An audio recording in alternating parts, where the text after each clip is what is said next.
नमस्कार। मैं इंद्रजीत नारायण सिंह यूट्यूब से एमएससी एंथ्रोपोलॉजी एंड साइकोलॉजी मानव शास्त्र और मनोविज्ञान। आज समाज में बहुत तरह की विकृतियां देखी जा रही है, क्योंकि बहुत तरह का टेंशन है, बहुत तरह का तनाव है।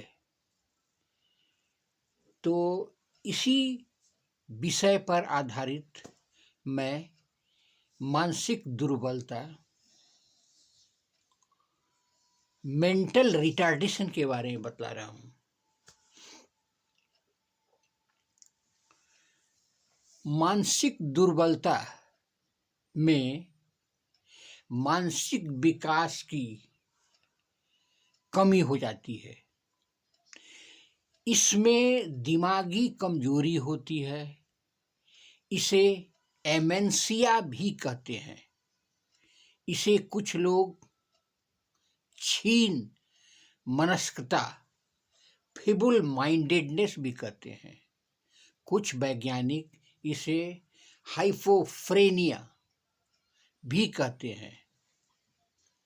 इस स्थिति में बुद्धि का विकास औसत दर से कम होता है। दुर्बलता के कारण भला बुरा का वे दिमागी तौर पर समझ नहीं पाते, नैतिक अनैतिक नहीं समझ पाते, उचित अनुचित नहीं समझ पाते।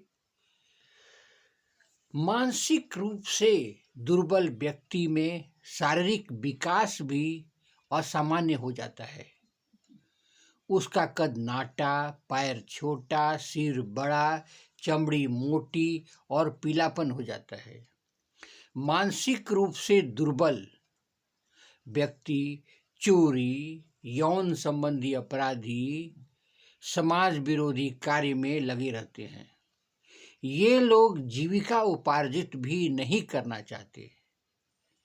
इनमें शैक्षणिक पिछड़ापन भी रहता है। इनका व्यक्तित्व प्रायः अंतर्मुखी इंट्रोवर्ट होते हैं। ये सामान्यतः विनम्र भी होते हैं।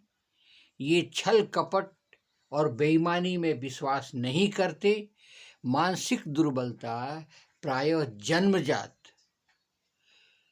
कॉग्निटल रोग भी होता है। इसे मनोभ्रम, डिमेंशिया तो कहते ही हैं। मानसिक दुर्बलता में व्यक्तित्व का विघटन, स्प्लिटिंग ऑफ पर्सनालिटी होता है।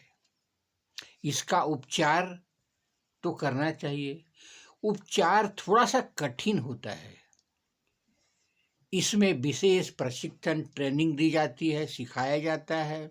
ऐसे बच्चों को सामान्य बच्चों से अलग रखा जाता है, इसलिए कि उन पर विशेष ट्रेनिंग की व्यवस्था की जानी चाहिए। माता पिता भी इनकी कमजोरियों पर पर्दा न डालें, नहीं तो मानसिक बीमारी बढ़ते जाता है। मानसिक दुर्बलता की अवस्था में डॉक्टरी चिकित्सा ली जानी चाहिए। उसे ठीक किया जा सकता है। जैसे कि थायराइड हार्मोन्स की कमी से बहुत सारी बीमारियां हो जाती हैं मानसिक रूप से। तो हार्मोन्स का इंजेक्शन उन बच्चों या व्यक्ति को दिया जाता है। इससे बच्चों का ग्रोथ सामान्य हो जाता है। इसीलिए आप ध्यान दें बच्चों पर और मानसिक विघटन, मानसिक दुर्बलता, मेंटल रिटार्डेशन से बच्चों को बचाएं। धन्यवाद।